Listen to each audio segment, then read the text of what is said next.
Selanjutnya kita akan memasuki materi yang ketiga dari 3 dosa besar pendidikan Indonesia yang pada kesempatan kali ini akan disampaikan oleh Pak Rian Afriyadi T, yang selama ini sehari-hari beliau bertugas di SMP Negeri 1 Muarobungo.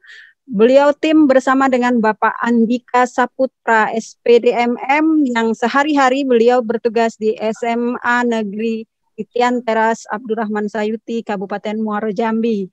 Nah, bapak-bapak yang ganteng berdua ini akan menyampaikan materi tentang intoleransi. Yang kedua-duanya adalah agen perubahan dalam karakter. Silakan kepada Pak Rian dan Pak Andika. Salam kenal dari saya, Rian Afriyadi. Tadi sudah dijelaskan sama Ibu Yuni. Kepada Bapak Ibu yang belum kenal, salam kenal. Saya Rian Afriyadi. Saya bertugas di SMP Negeri 1 Muarobungo. Baiklah, saya akan langsung saja share screen. Baiklah, langsung saja materinya hari ini tentang intoleransi. Ini isi paparannya. Kita langsung saja mengingat waktu, Bapak Ibu. Jadi mohon diperhatikan Bapak Ibu, perhatikan fakta-fakta berikut, ada ragam manusia, ragam bangsa, dan ragam bahasa. Di dunia ini yang indah ini dihuni oleh kurang lebih 7,7 miliar manusia berbeda, terdapat 5 benua dan kurang lebih 197 negara. Ada sekitar 6.500 bahasa, baik bahasa etnik maupun nasional yang digunakan bercakap penduduk di dunia. Juga terdapat kurang lebih 4.200 agama dan kepercayaan yang dipeluk oleh manusia. Ini fakta yang ada di dunia ini. Lanjut. Nah, Bapak Ibu, berdasarkan fakta di atas, Bapak Ibu tentu menyadari bahwa kebinekaan adalah kuasa Tuhan. Namun, apakah semua setuju kita beragam? Tentu berbeda-beda ya Bapak Ibu. Ya. Kita lanjut. Cek fakta, potret kerentanan akan kebinekaan. Di sini ada konteks global. Mohon diperhatikan pada tahun 2017, kejahatan kemanusiaan dan diskriminasi terhadap minoritas etnis Uighur dan minoritas Turki lainnya di Xinjiang, Cina. Ini trending sekali pada tahun itu, Bapak Ibu. Kemudian pada tahun 2019, ratusan ribu etnis Rohingya meninggalkan negaranya karena menyelamatkan diri dari serangan ekstrim Buddha yang didukung pasukan keamanan Myanmar. Ini juga trending sekali. 2021,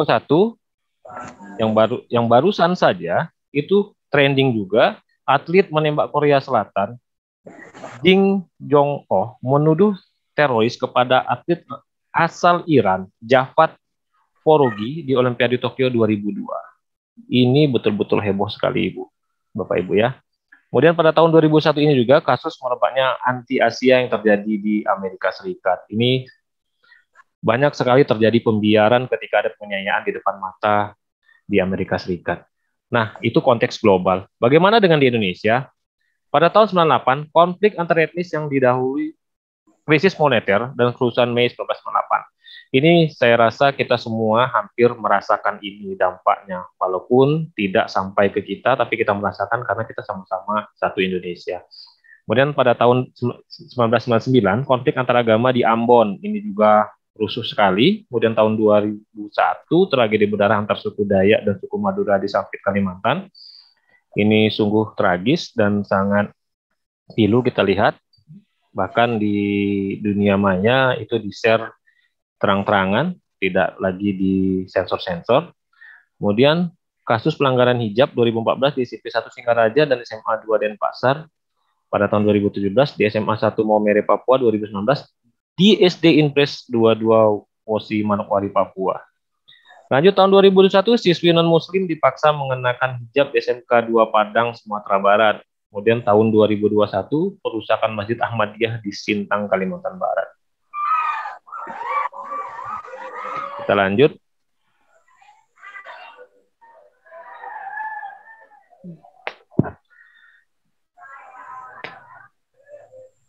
Ini dilihat saja Bapak Ibu, ini gambarannya saja, seperti yang tadi sudah saya jelaskan. Lanjut lagi, hasil penelitian Wahid Foundation dan PPIM Convey pada tahun 2019.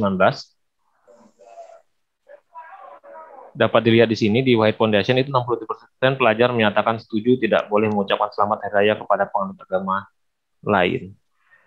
89% pelajar setuju bahwa sekolah negeri harus mewajibkan siswi beragama Islam menggunakan jilbab. 90% pelajar setuju bahwa laki-laki dan perempuan yang bukan mahramnya harus dilarang untuk berduaan. Nah, kemudian ini 64% pelajar setuju bahwa umat Islam dilarang memilih pemimpin non-muslim. Ini yang masih sampai dengan sekarang saya rasa kalau dibuat akan lebih meningkat lagi.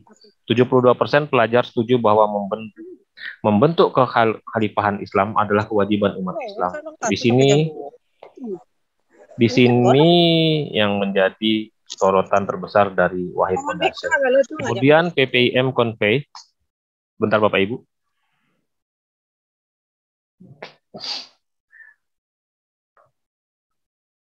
Yang menjadi sorotan terbesar adalah 30% pelajar setuju bahwa jihad adalah qital, terutama perang melawan non-muslim. 23% pelajar setuju bahwa bom bunuh diri adalah jihad Islam. Yang sangat besar adalah 80% guru dan dosen dan 86% siswa dan mahasiswa setuju jika pemerintah melarang keberadaan kelompok minoritas yang dianggap menyimpang dari ajaran Islam. Nah, ya, sayang ya.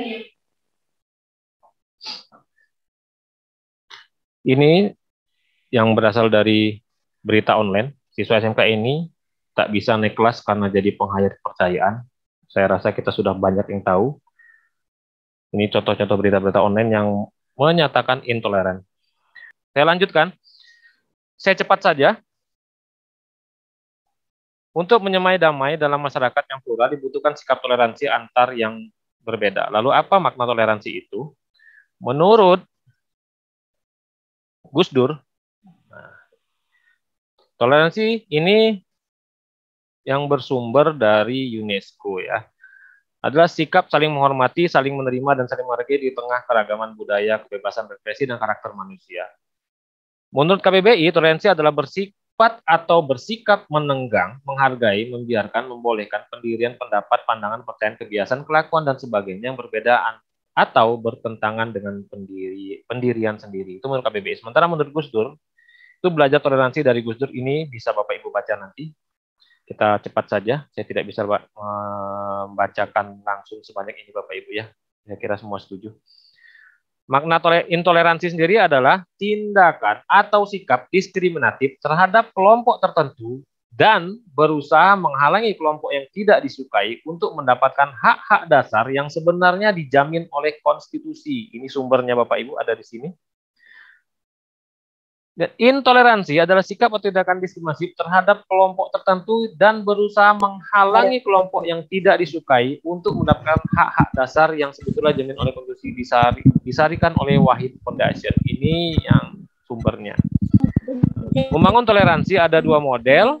Dalam membangun toleransi, pertama toleransi hanya menyentuh ruang kelompok, kedua toleransi menyentuh ruang individu. Kemudian menguatkan toleransi. Cara terbaik menguatkan toleransi dalam masyarakat yang plural seperti Indonesia adalah satu, membangun dan menguatkan interaksi sosial melalui percakapan dan pergaulan yang intensif. Dua, membangun kepercayaan antar berbagai kelompok dan aliran mutual understanding. Ini adalah contohnya. Kemudian toleransi.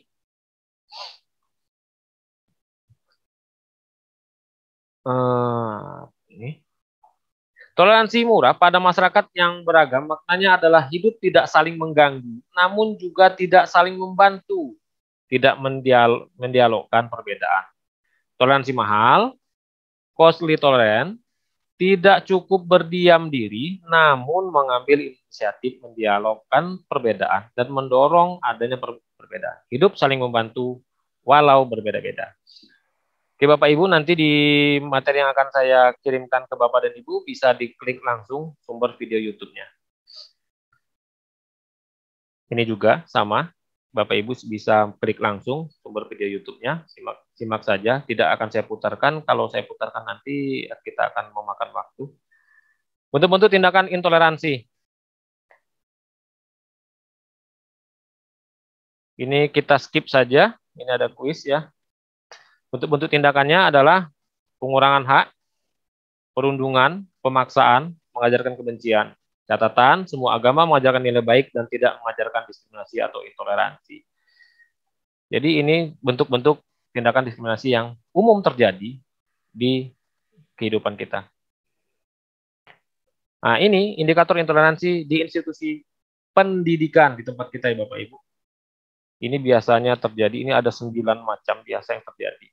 Ini bisa dibaca bersama-sama Bapak Ibu. Ini lagi contohnya tindakan diskriminasi intoleransi. Tidak memberikan, melarang, memaksa, menolak, menghalangi, mengurangi, menyiarkan kebencian, mengajarkan kebencian. Kemudian tindakan kekerasan.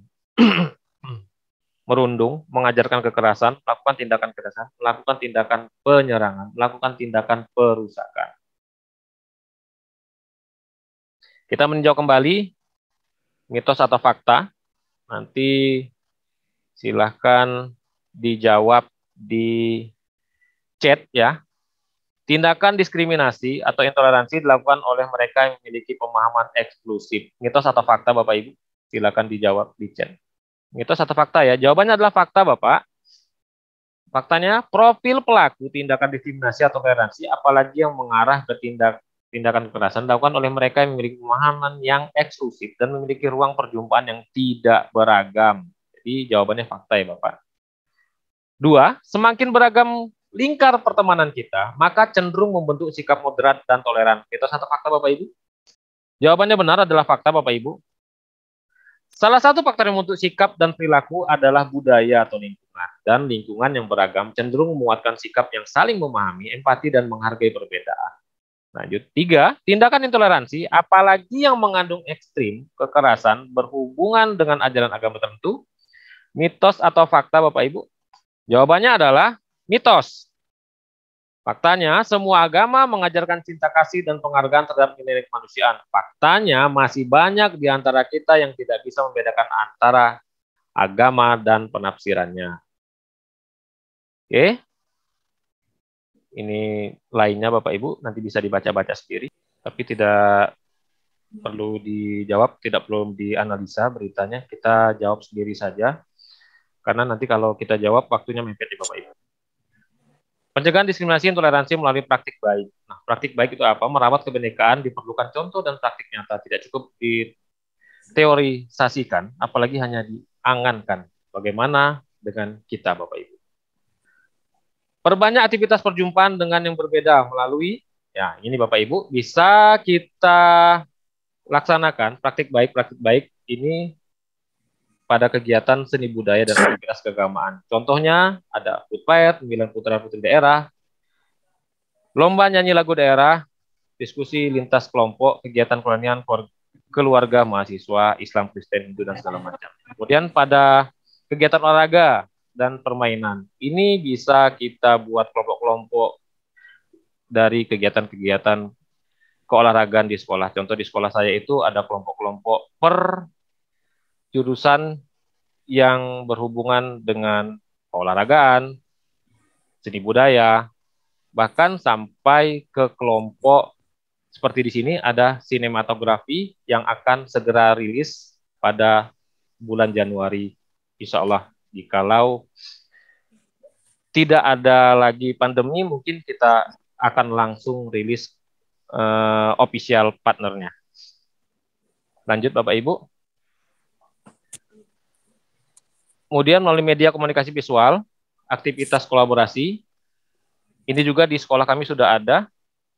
Kita melakukan lomba karya ilmiah, kemudian melakukan kegiatan lintas kelompok. Kita ada ruang khusus buat kegiatan-kegiatan seperti ini. Ini bisa nanti dibaca Bapak Ibu, ini sumber dari Instagram. Ini salah satu ruang inspirasi ya Bapak Ibu ya. Ada pastor di Banyuwangi bangun musola, kemudian Masjid Menara Kudus jadi saksi toleransi, ada orang Aceh dirikan museum Tionghoa, kemudian ada silaturahmi Romo dan Habib di Pekalongan. Nanti Bapak Ibu bisa klik untuk mengetahui sumber-sumber beritanya. Ini contoh videonya Bapak Ibu, silakan disimak. Disimak dari tontonnya Bapak Ibu. Seperti berlian berserak di Katulistiwa, 17.000 pulau terhampar luas di seluruh Indonesia. Lebih dari 700 bahasa, 300 suku, beragam.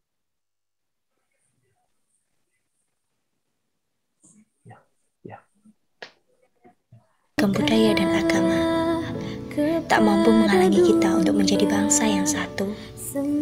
Cukuplah Indonesia diikat dan dirajut oleh Pancasila, yang di bawah naungannya hidup kita damai dan tentram. Selama berpuluh tahun, mari beri Pancasila roh yang hidup, yang Bhinneka Tunggal Ika, yang walaupun berbeda, kita tetap satu.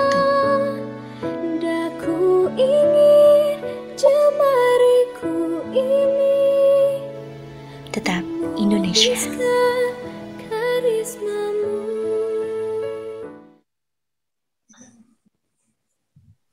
Oke, kita lanjut Bapak Ibu. Nanti akan diberikan linknya ya.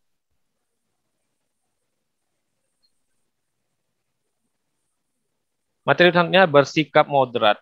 Kenapa? Biasakan bersikap dan bertindak dengan cara yang moderat. Moderat di sini dalam artian tidak berlebihan atau ekstrim. Ya, ini lewat ini nanti dibaca saja.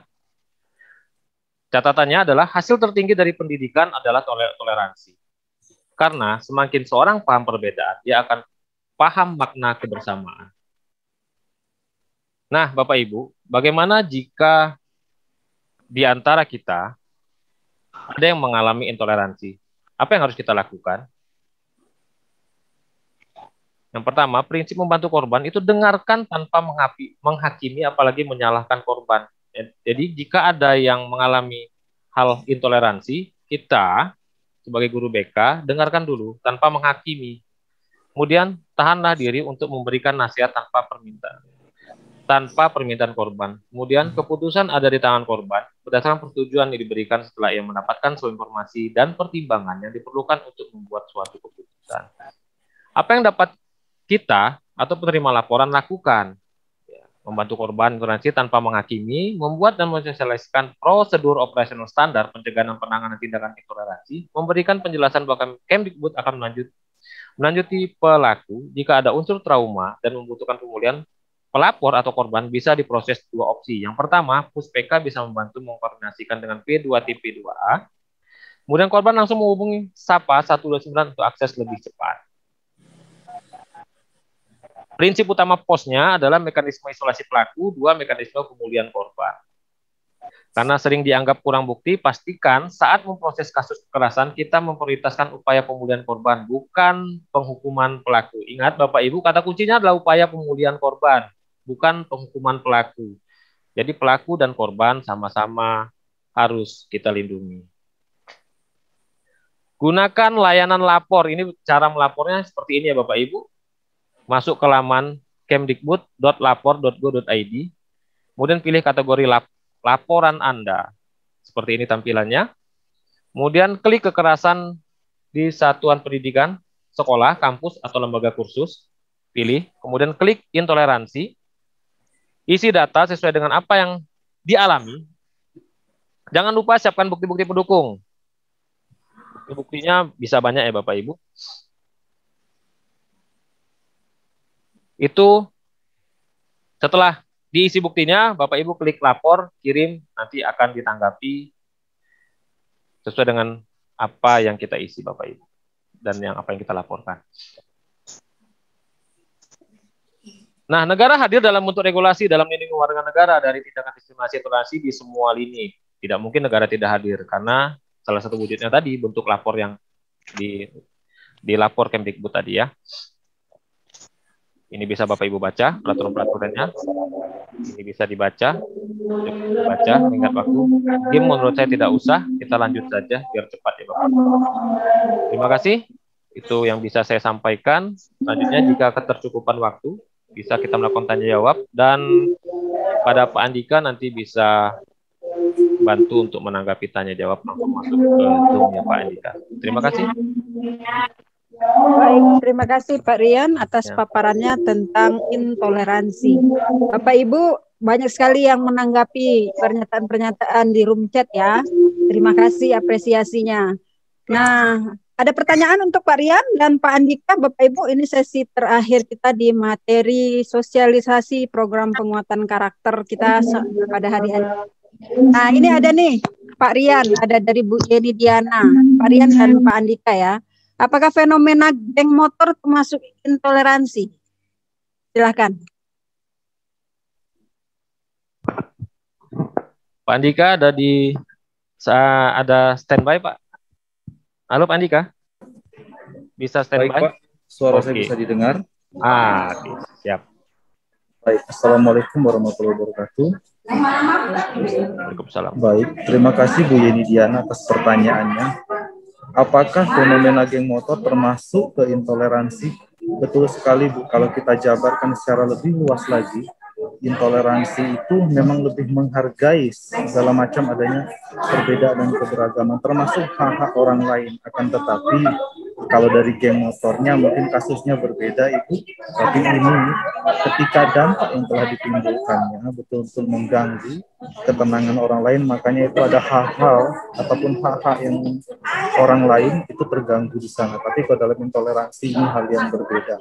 Dan sebagai seorang guru BK menyikapinya Ibu, jika memang kita memiliki peserta didik yang gabung di dalam hal tersebut, kita harus juga menggunakan prinsip pencegahan, kita menjelaskan hal-hal apa saja yang akan menjerumuskan, karena sebenarnya bukan geng motornya atau berkumpul mereka di dalam komunitas menjadi permasalahan, akan tetapi terkadang perilaku sebaya dalam hal negatif tersebutlah yang menyebabkan hal demikian terjadi.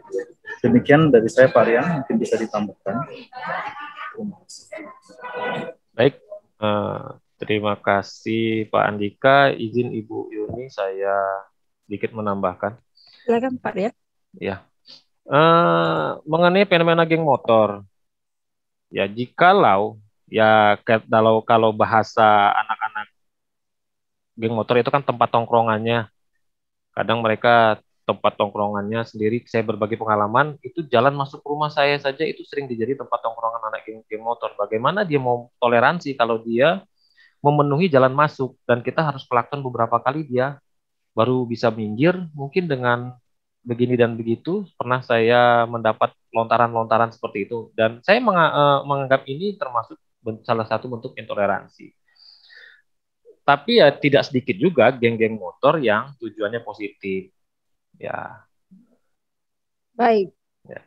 Terima kasih Bu, Pak Rian dan Pak Andika. Ada satu lagi ya sebelum kita tutup sesi yang ini, ada Bu Leni Elwita.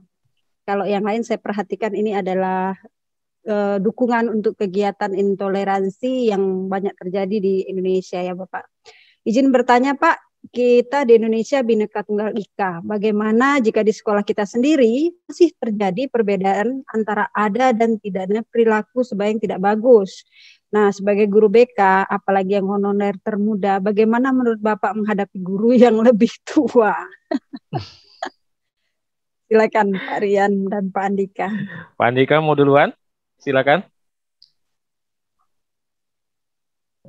Baik Pak Rian, terima kasih. Iya, kita jadi curhat bareng ya, nggak apa-apa. Baik Ibu, kalau memang prinsip kita dalam bekerja di dalam lingkungan budaya kerja, pastinya itu memerlukan peran kedua belah pihak, begitu ya.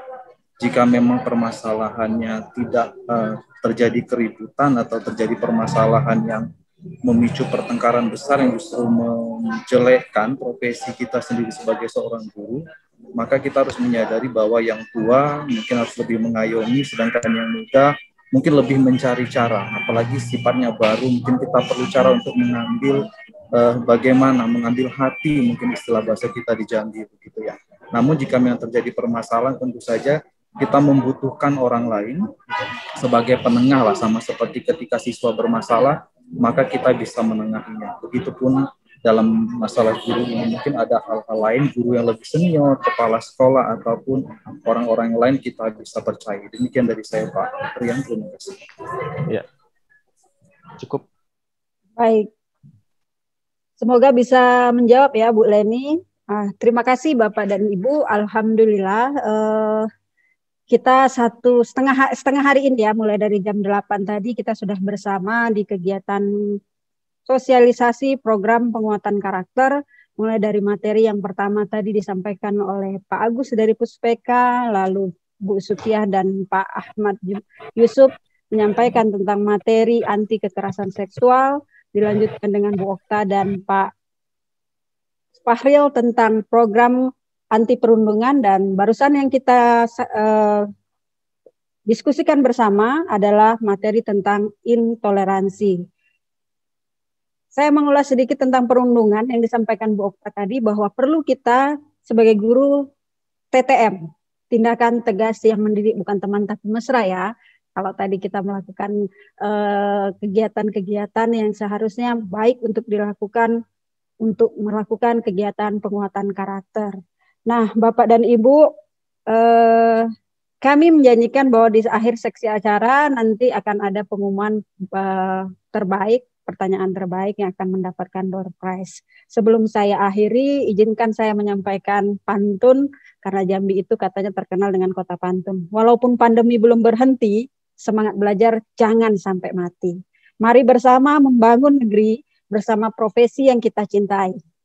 Baik Bapak Ibu Guru BK seluruhnya, terima kasih atas perhatian dan kerjasama Bapak dan Ibu pada hari ini di kegiatan sosialisasi penguatan karakter Provinsi Jambi. Semoga apa yang kita lakukan mendapat berkah dari Allah Subhanahu wa Ta'ala dan bermanfaat untuk pengembangan profesi kita, terutama di bimbingan dan konseling. Saya kembalikan acara selanjutnya kepada Bu Dwi Oktadinata. Baik, terima kasih Bu Yuni. Baik Bapak Ibu, dengan berakhirnya materi intoleransi tadi berakhir pula pertemuan kita. Tapi sebelum saya tutup, saya akan sebutkan dulu penanya terbaik yang terpilih untuk mendapat voucher Rp100.000. Boleh nanti menghubungi panitia. Yang pertama adalah Ibu Verlina dari SMKN 6 Kota Jambi. Masih ada Ibu Verlina? Apa? Silakan mengaktifkan kameranya, Bu. Oh, masih ada Bu Verlina. Okay. Iya nih, saya lihat di daftar peserta ya. Verlina Fitria. Bu Verlina Fitria nanti boleh chat ke panitia ya Bu Verlina. Penanya terbaik kedua adalah Ibu Leni Elwita. Ini kebetulan 2 kali bertanya tadi ya, saya lihat ya. Bu Leni, masih ada Bu Leni? Boleh open mic, masih ada di Bu Leni Elwita. Oh, ada ini videonya terbuka, suaranya aja enggak nih ya. Iya. Yang ketiga ada Bu Murni Sahri Sipahutan. Masih ada Bu Murni? Di dalam Zoom kita, Bu Murni. Ini saya lihat Bu Murni ini ada 2 akun bahkan ya untuk join di Zoom, mungkin takut terlempar lagi nih. Bu Murni Sahri Sipahutar Eshum. Selamat untuk Bu Murni. Kemudian yang keempat adalah Ibu Yeni Diana, penanya terakhir kita tadi. Masih gabung ya Bu Yeni ya? Alhamdulillah masih gabung. Iya, nanti Ibu boleh hubungi panitia. Yang terakhir nih, voucher 100.000 lagi untuk Bapak Ibu yang bisa menunjukkan foto keluarganya. Coba arahkan ke kameranya, itulah yang akan mendapat voucher. Silakan, 1, 2, 3. Siapa yang masih pegang? Boleh lari, ayo. Angkat. Sudah ada 2 nih. Bu Yeni duluan, jadi Bu Yeni dapat 2 kali nih ya. Bisa di spotlight ya nih. Oke, langsung ditanya.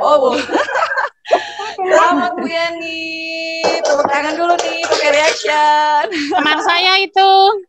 Temannya Bu Sokia katanya. Ya, Bu Sokia mau sekolahan 100.000-nya. Selamat ya Bu Yeni ya. Nanti boleh hubungi panitia. Baik Bapak Ibu, dengan berakhirnya kegiatan kita, kami sangat berharap Bapak Ibu juga dapat mengimbaskan materi ini kembali di sekolah Bapak Ibu. Jika ada hal-hal yang bisa kami bantu, jangan sungkan menghubungi panitia. Terutama untuk teman-teman yang telah tergabung di grup, saya rasa tidak apa-apa, tetap ada grup WA kita ya, supaya jika ada hal-hal baru yang bisa kita bagi, atau mungkin nanti ada kegiatan lain lagi, kita akan bisa langsung sharing ke Bapak Ibu. Saya rasa demikian, kami selaku panitia pelaksana mohon maaf apabila ada hal-hal yang kurang berkenan. Saya akhiri, wassalamualaikum warahmatullahi wabarakatuh. Sampai jumpa. Waalaikumsalam warahmatullahi wabarakatuh.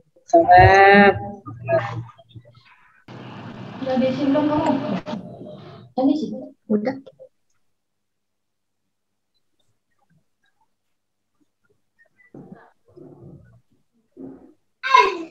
Hujan, Bu, kita angkat kain dulu. Baik Bapak Ibu, terima kasih ya sudah bergabung. Kami akan menutup Zoom-nya. Terima kasih atas kebersamaan kita semua hari ini. Terima kasih sudah bersama kami menimba ilmu. Semoga kebersamaan kita hari ini memberikan manfaat Itu sudah kemudian hari. Kita akan tutup Zoom-nya dan selamat beraktivitas kembali. Kita akhiri. Wassalamualaikum warahmatullahi wabarakatuh. Waalaikumsalam warahmatullahi wabarakatuh.